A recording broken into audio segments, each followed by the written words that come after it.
Buenos días.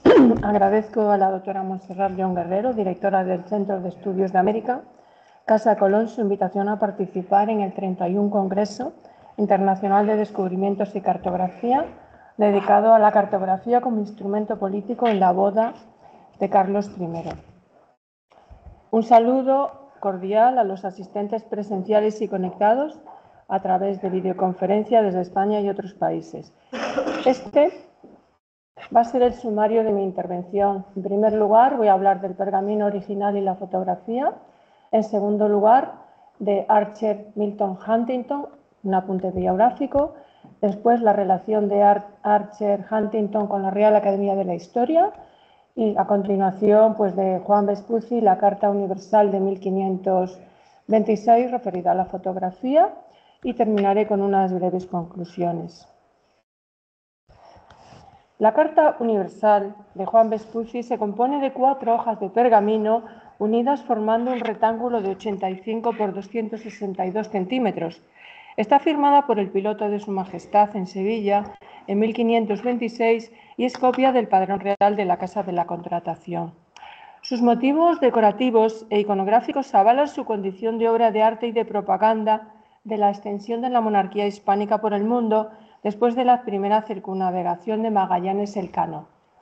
La fecha y las armas reales del Sacro Imperio Romano Germánico confirman que se trata de un obsequio del piloto al monarca con motivo de la celebración de su boda con Isabel de Portugal en los Reales Alcázares de Sevilla el 10 de marzo de 1526, aunque no hay constancia documental de tal obsequio.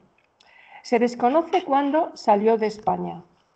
Su actual propietaria es la Hispanic Society of America, con sede en Nueva York. Esta institución fue fundada en 1904 por Archer Huntington, quien ejerció como presidente y propietario hasta su muerte en 1955. Cuenta con un museo gratuito y una biblioteca de investigación para el estudio de las artes y cultura de España, Portugal, Iberoamérica y Filipinas.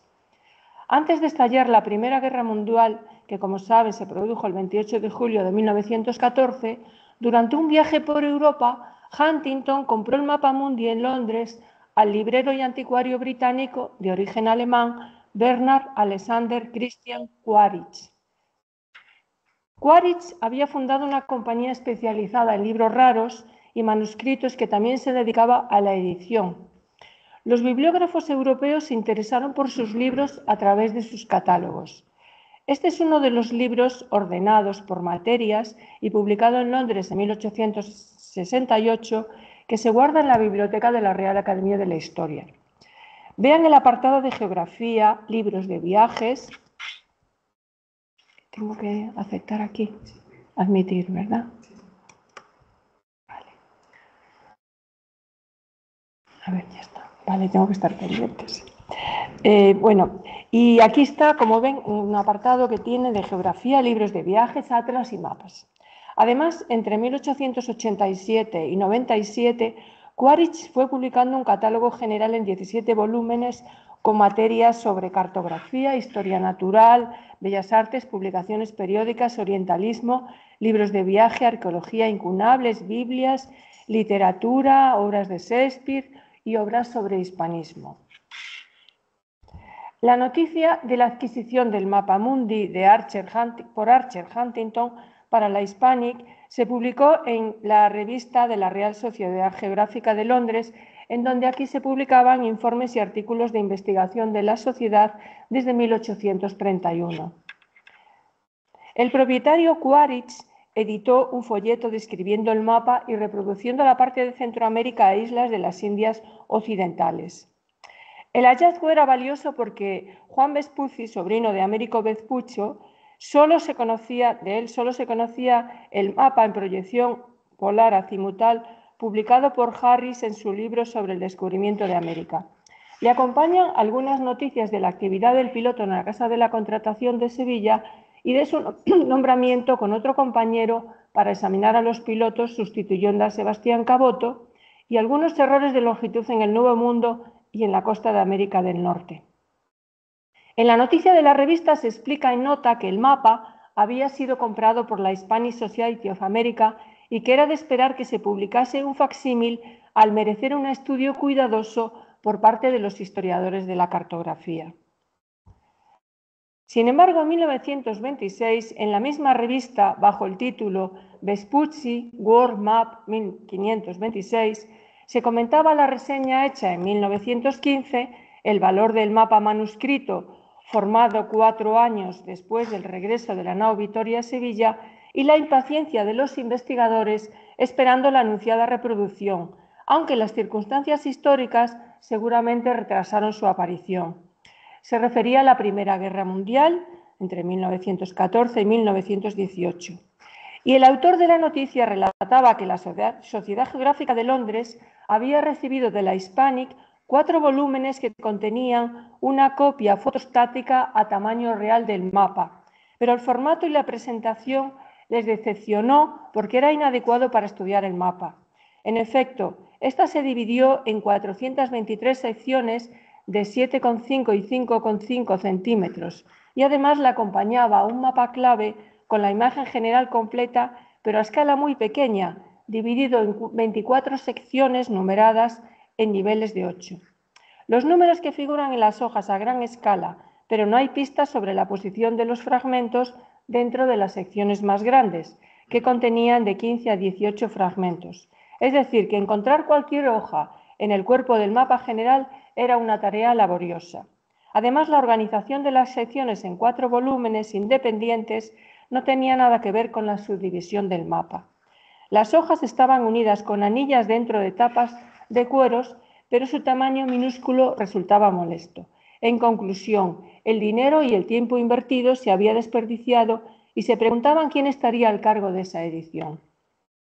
Es sorprendente porque la Hispanic había publicado facsímiles de mapas propiedad de su biblioteca con estudios del cartógrafo Edward Luther Stevenson, que trabajó para la institución desde 1910.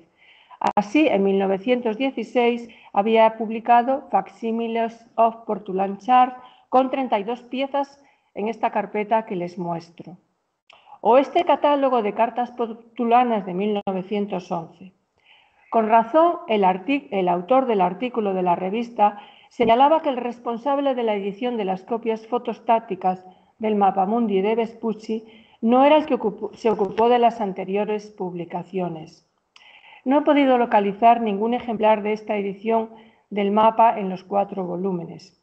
Así pues, hasta los años 50 nadie investigó sobre el planisferio, ni siquiera Stevenson, y no deja de ser curioso si trabajaba allí desde 1910. El primero en hacerlo fue Roberto Almagia, historiador florentino, geógrafo, cartógrafo, explorador y naturalista. En efecto, en un viaje a Nueva York conoció el pergamino en la biblioteca de la Hispanic y publicó su estudio en la Revista Geográfica Italiana en 1952. Y en 1966, William Cumming se ocupó de la costa atlántica de Norteamérica. Por su parte, la Real Academia de la Historia conserva una excelente fotografía antigua del planisferio en color sepia de varias tonalidades en 8 hojas de papel gelatina enteladas. Las 4 hojas superiores miden 41 por 60 y las inferiores 45 por 60. Tengo que admitir aquí. Tengo que admitir. Vale. Vean una de las 8 hojas superiores y bueno, en total mide 87 por 240 centímetros con un margen de 9 y 3 centímetros en cada hoja para permitir el ensamblaje completo del mapa. Si el pergamino original alcanza unas dimensiones de 85 por 262, las fotografías montadas y ensambladas ofrecen un tamaño algo menor, pero muy poco. Vean aquí el montaje de las hojas superior y inferior de las 4 hojas centrales. Y aquí el montaje de las hojas superior e inferior en los bordes oriental y occidental del Mapamundi, con las Islas Molucas representadas en ambos lados. El conjunto de las fotografías se guarda en una carpeta de conservación en tela de color beige con capa de cera y solapas forradas de papel ornamentado con roleos vegetales en tonos ocres. Como luego veremos, es probable que fuese donada a la Real Academia de la Historia por el propio Archer Huntington después de 1925, que es cuando la Hispanic hizo la mencionada copia fotostática y organizada en 4 volúmenes. En 1999 se hizo, tengo que admitir,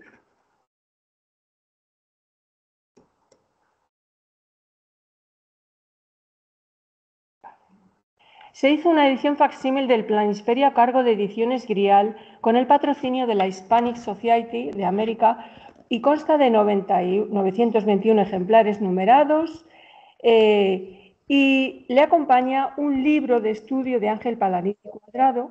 Agradezco a José María Moreno su consulta en el Museo Naval y he localizado ejemplares en algunas instituciones como la Biblioteca Nacional, Museo Naval. El del Museo Naval se mostró en la exposición Dueños del Mar, Señores del Mundo, Historia de la Cartografía Náutica. El original de pergamino formó parte de la magnífica exposición Tesoros de la Hispanic Society of America, Visiones del Mundo Hispánico, con edición a cargo de Michel Coding, que es el director de la Hispanic. Se celebró en Madrid, en el Museo del Prado, en 2017. Se expusieron 218 piezas y el mapamundi figura en el catálogo con el número 118.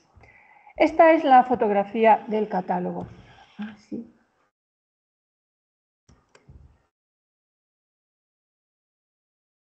Perdonad porque estoy compartiendo con gente que se conecta y tengo que irles dando. Por eso me interrumpo.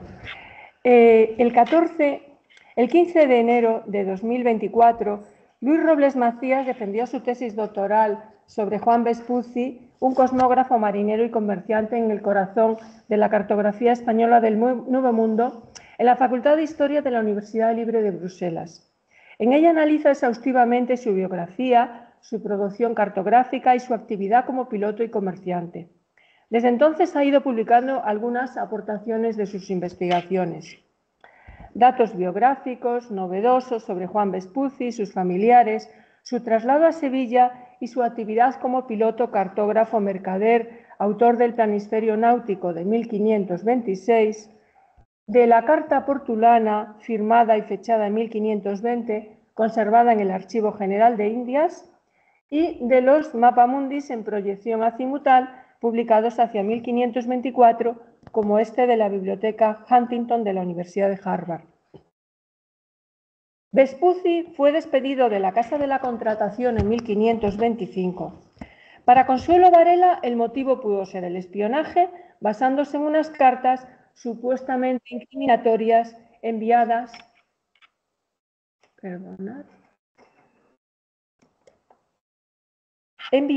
desde España en 1514 a los Medici, que gobernaban Florencia y Roma.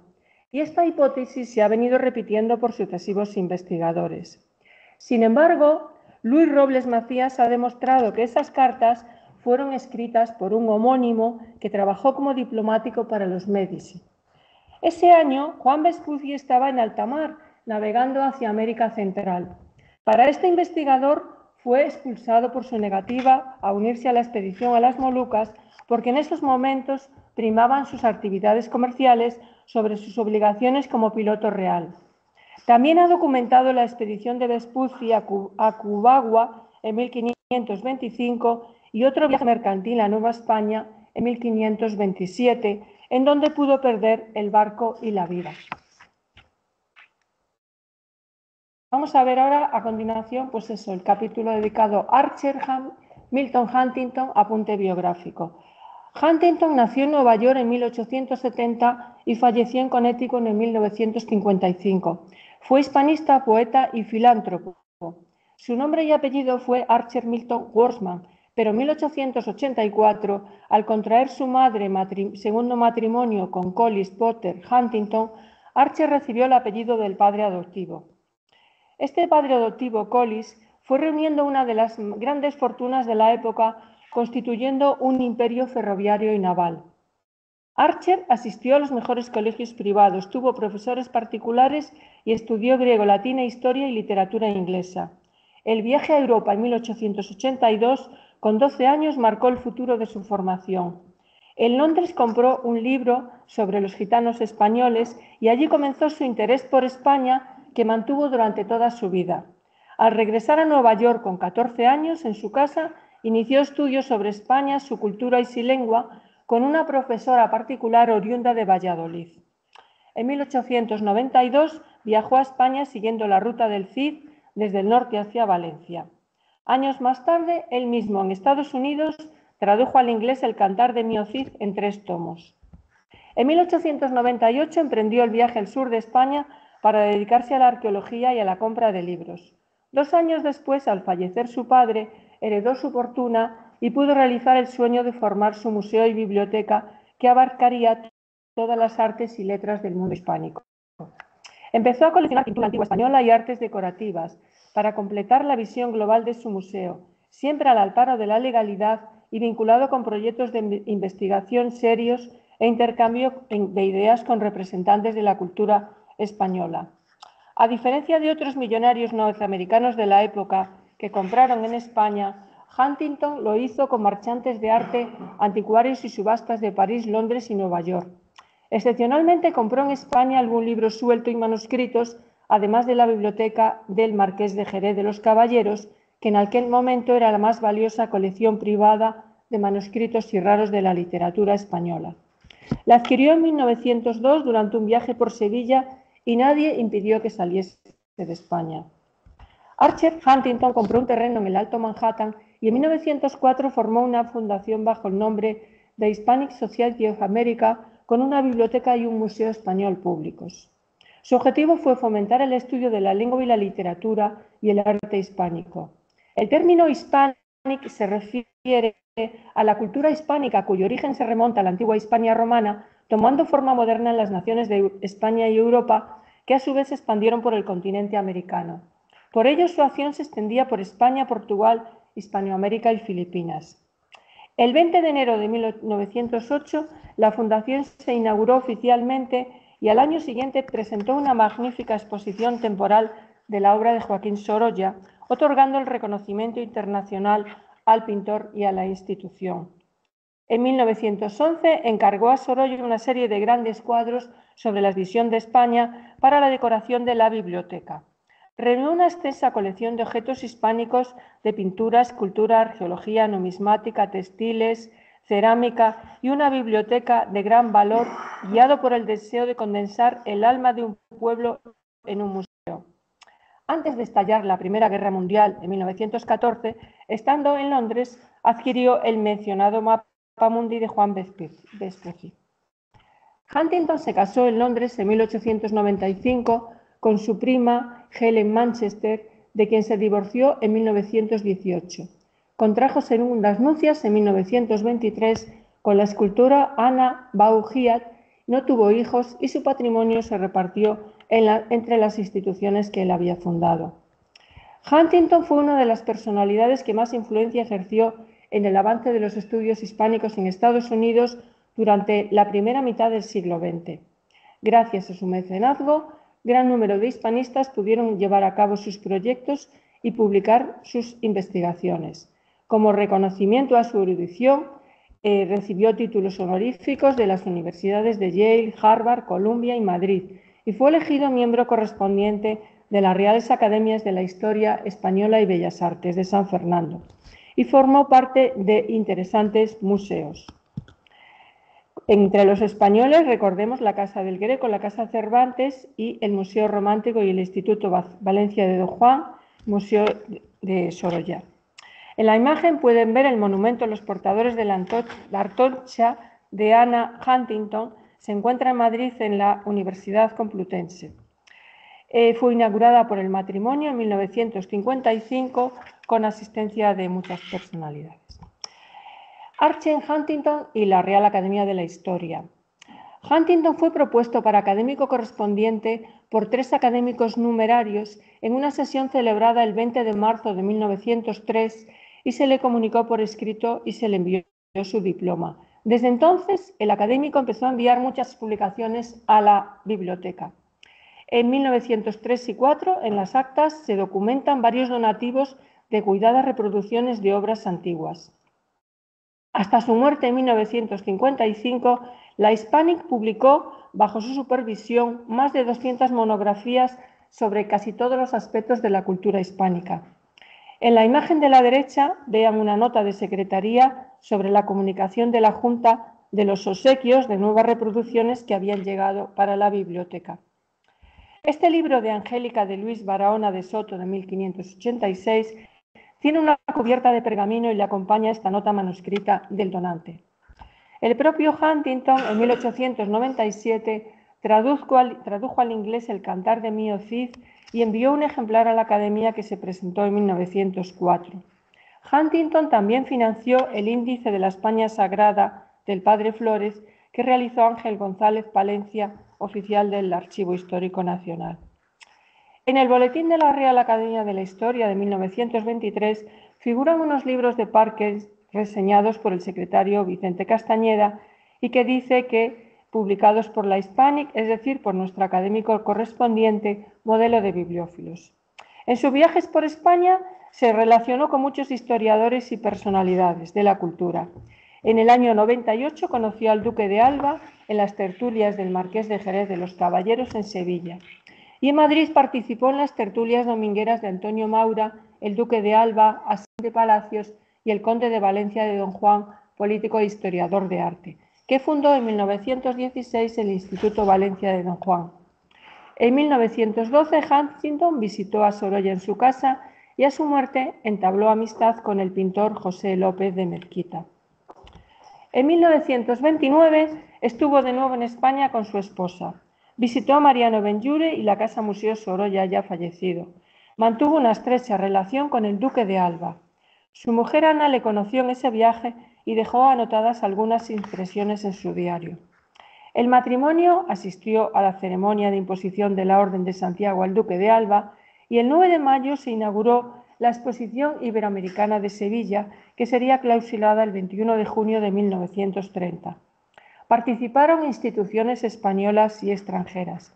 Huntington financió las fotografías para la exposición de la colección de arqueología, pero especialmente quiero destacar la generosa ayuda que prestó a la Real Academia de la Historia para financiar el catálogo y guía de la exposición histórica y cartográfica del descubrimiento y colonización de América con las obras expuestas en la muestra, además del proyecto académico Mapas Españoles de América siglos XV y XVII, que incluía una exquisita selección de mapas.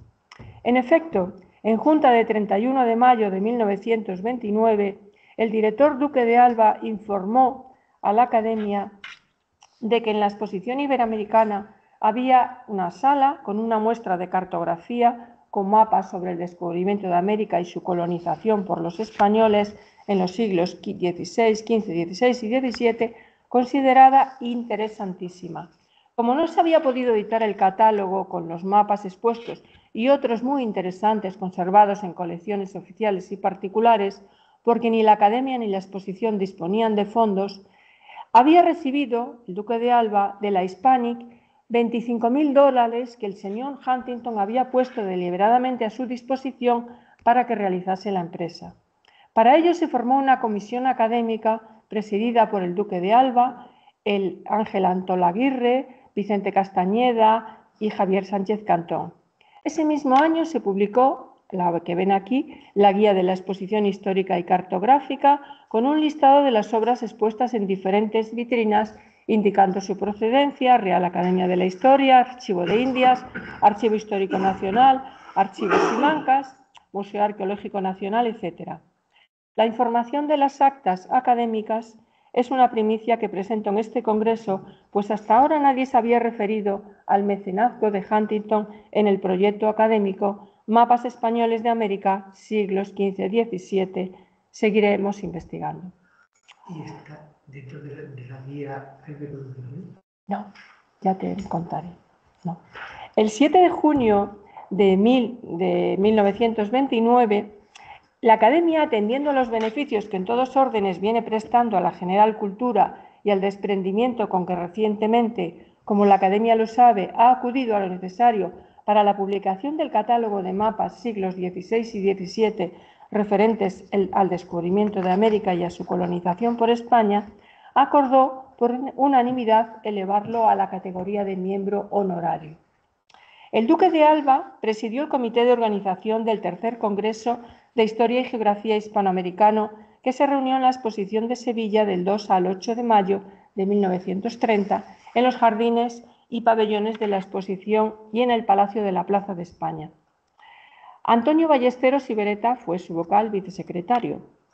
Y en el prólogo, que ven aquí, en el prólogo del libro Mapas españoles de América, siglos XV y XVII, que todos los investigadores de la cartografía conocen bien, el duque de Alba cuenta cómo la guerra civil y sus consecuencias paralizaron el proyecto académico, porque era extraño, si le habían recibido una donación de $25.000 en 1929, esa obra no veía la luz de ninguna manera.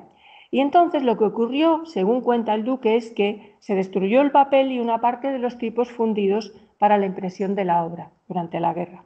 Por eso el Atlas no vio la luz hasta 1951. Y en el mismo prólogo, el duque de Alba agradecía la contribución económica. Dice él: hace años pensábamos en él y durante el último viaje a España en 1929 de nuestro amigo Huntington, eminente hispanista, a quien tanto debe la cultura española, enterado del propósito y mirándolo con simpatía, nos prestó su generosa ayuda, por lo que le debemos agradecimiento. Sin ella, creo que no se hubiera emprendido ni realizado este proyecto. El 24 de enero de 1951, el académico secretario Castañeda escribió a Huntington para darle las gracias por el ejemplar del magnífico volumen que había entregado el duque de Alba en su nombre a la corporación. Por su parte, el 2 de febrero del año 51, Huntington envió una carta de felicitación a la Academia admirando el trabajo de sus miembros. A la derecha vean aquí la relación de los participantes: el duque de Alba en primer lugar y luego Ángel Altolaguirri, que falleció cuando la obra se iba a llevar a cabo, Abelardo Merino, Vicente Castañeda, Ángel González Palencia, también fallecido, Francisco Sánchez Cantón y Julio Guillén Tato. ¿Le conociste? Ya de los años 50. Tiene un ejemplar de él, ¿verdad? Bueno, vamos a hablar muy rápidamente ya de los fondos cartográficos de la Hispanic, publicaciones, fotografías y el Mapa Mundi de la Real Academia de la Historia. Como ya señalé, la cercanía de Huntington con los académicos de la historia contribuyó al ingreso de las publicaciones de la Hispanic. Nos interesan las ediciones facsímiles, los catálogos de mapas y la fotografía de la Carta Universal de Juan Vespucci de 1526. La recepción de algunos figura en los libros de actas y en referencias halladas en el boletín de la Academia. Otros fondos los pude localizar en las fichas antiguas de la biblioteca o en el catálogo en línea. Les muestro aquí, por ejemplo, 2 tomos de un catálogo de globos publicado por la Hispanic con el número 81, porque todas las colecciones de la institución iban numeradas. Y los globos, como ven, son propiedad de varias instituciones, entre ellas la propia Hispanic. Le acompaña un estudio del cartógrafo Stevenson, que trabajó, como dije, desde 1910, y es autor de varios estudios de mapas y globos de la colección. Este libro facsímil, que ven aquí, del Mapa Mundi de 1457, con adiciones y notas de Stevenson, al estudio del profesor Fisher, cuenta además con un mapa reproducido en cromolitografía, que aquí les muestro. Este mapa lo catalogué recientemente y lo pueden consultar en nuestra biblioteca digital. Les muestro aquí otros libros facsímiles con estudios de Stevenson también, publicados en 1911, para que vean un poco cómo son.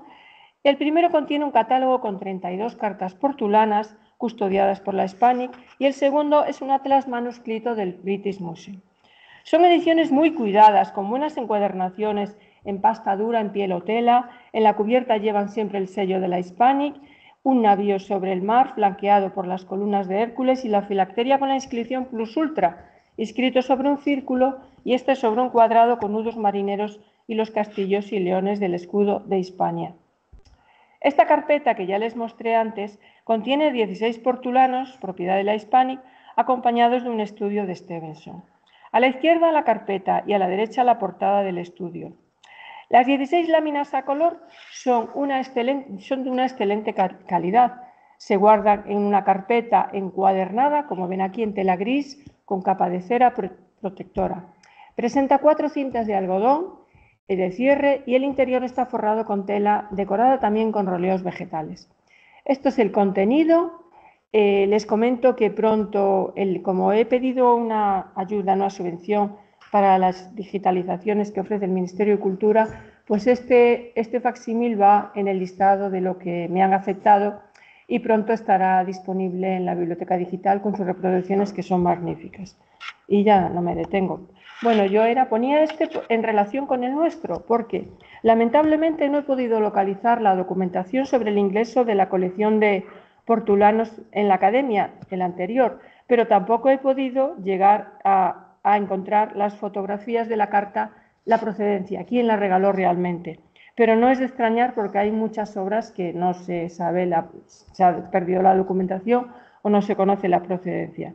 Aunque la carpeta carece de datos de procedencia de la Hispanic, sin embargo, al ser una fotografía de la institución, es casi evidente que es un obsequio de Archer Huntington a la academia, porque además son unas fotografías de una calidad extraordinarias para la época. Y además, la fotografía consta de 8 hojas, como dije, en papel gelatina, enteladas en color sepia. La carpeta de conservación en beige con capa de cera es casi idéntica a la de la colección de los portulanos. Y además es probable que fuese donada a partir después de 1925, que es cuando la Hispanic hizo aquella copia fotostática tan fea y tan mala. La Hispanic además reunió una valiosa colección de fotografías en su centro de famosos fotógrafos de los siglos XIX y XX de temática variada, monumentos, obras de arte, mapas y estampas. Además contó con un departamento de fotografía en el que trabajaron prestigiosos fotógrafos como Anna Christian, autora de las fotografías de la Casa Sorolla, y Ruth Anderson, que viajó por España tomando fotografías por diversas ciudades recogiendo escenas cotidianas. Recordemos también que Huntington financió las fotografías en color del trabajo del arqueólogo Bonsor, que aquí ven, para la exposición iberoamericana de Sevilla y que se publicaría en el año 31. Y en el año 1929, que es cuando Archer Huntington le entrega una generosa cantidad a la Academia para financiar el libro de mapas españoles de los siglos XV al XVII y el mencionado catálogo de mapas, y es cuando recibe el reconocimiento de honorario, este año, como digo, podría ser significativo para documentar la donación de la fotografía del mapa mundi de Vespucci. En la carpeta hay unos indicios, como pueden ver aquí, de haberse desprendido una etiqueta alusiva a su contenido. Y en la parte superior aquí ven uno de los sellos usados por la Biblioteca de la Academia para sellar libros que he localizado en obras de los años 20 y 40, con lo cual la cronología también se podría ajustar a esto.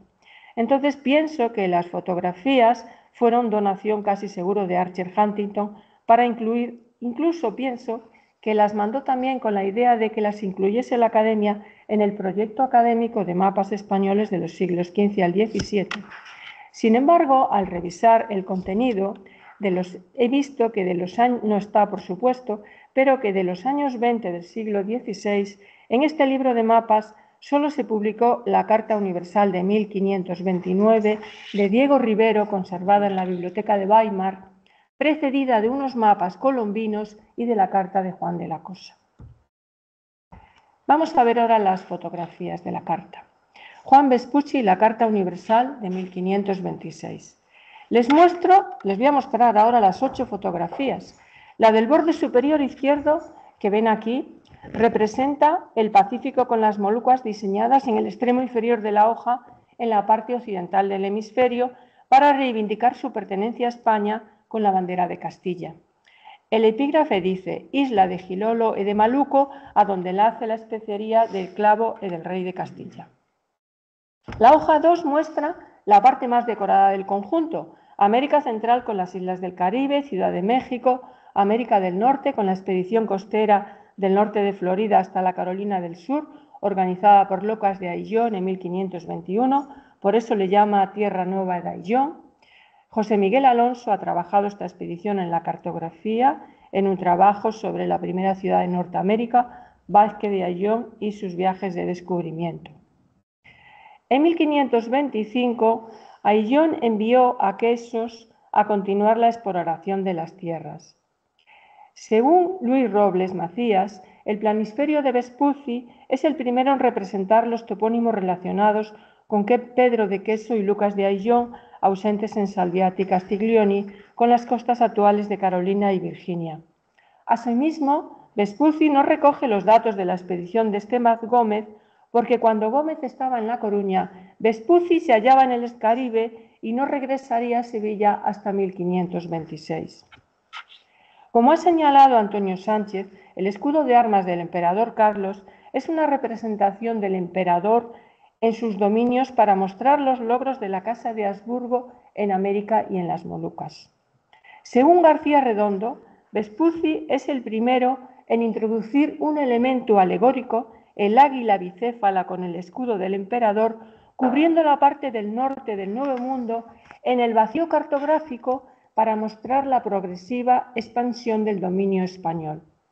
Asimismo, es el ejemplar más antiguo conocido de los relacionados con la Casa de la Contratación, con la firma y rúbrica del autor, Juan Vespucci, piloto de Su Majestad Mefecis en Sevilla, año de 1526. Aunque ya hemos visto también que en el Portulano de Valladolid aparece también la identificación y la firma de Nuño García de Toreno en 1522.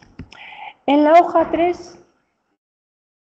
3 vemos que Vespucci ignora la corrección del eje de rotación del Mediterráneo que ya se había modificado en los planisferios de Salviati y Castiglioni.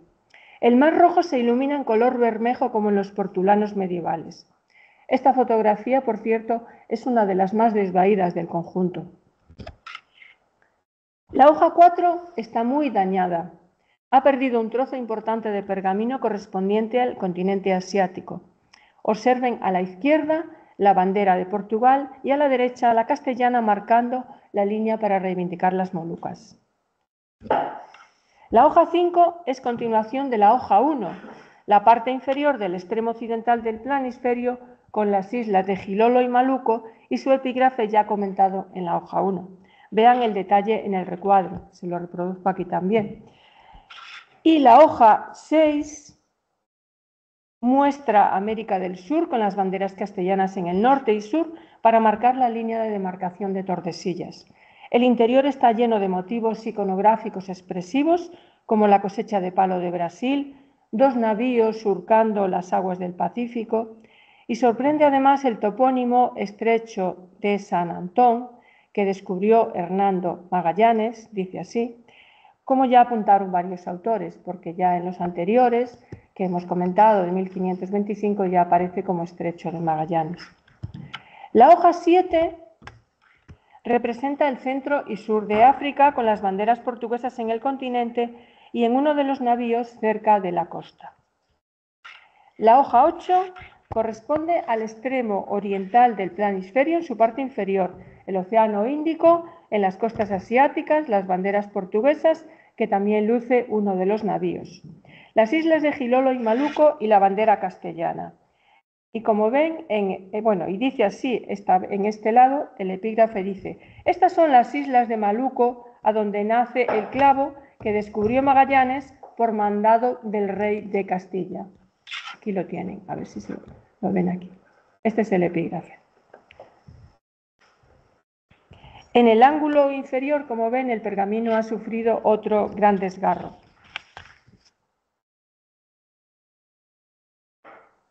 Y ya voy a terminar con unas conclusiones muy rápidas.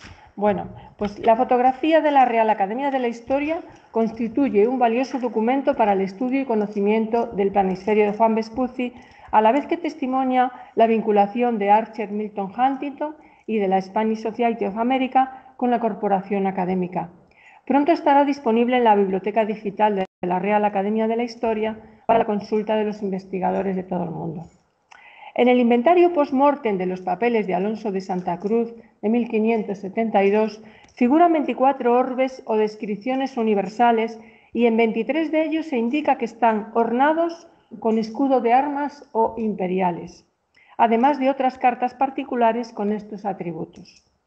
El escudo de armas del Sacro Imperio Romano Germánico luce en todo su esplendor en la Carta Universal de Vespucci, siendo una primicia en un planisferio obtenido con los documentos del padrón real, al igual que la firma y rúbrica del piloto. Según Mónica Gómez Sálvago y Luis Robles Macías, en el contexto de la boda real del emperador Carlos con la princesa Isabel de Portugal en Sevilla, el 11 de marzo de 1526, la imagen heráldica imperial estaba muy presente en la ciudad en 2 de los 7 arcos de triunfo erigidos desde la Puerta de la Macarena hasta la catedral, en donde se representaban los escudos de armas de los esposos. En el 7º arco, además, campeaba el emblema del emperador, presidido por un globo terráqueo con el epígrafe: Carlos reina ahora a todo el mundo entero, y con razón el mundo le está sujeto. He hecho la traducción del latín: Maximus in toto regna, nunc Carolus, orbe atque illi merito machina tota subset. Muchas gracias.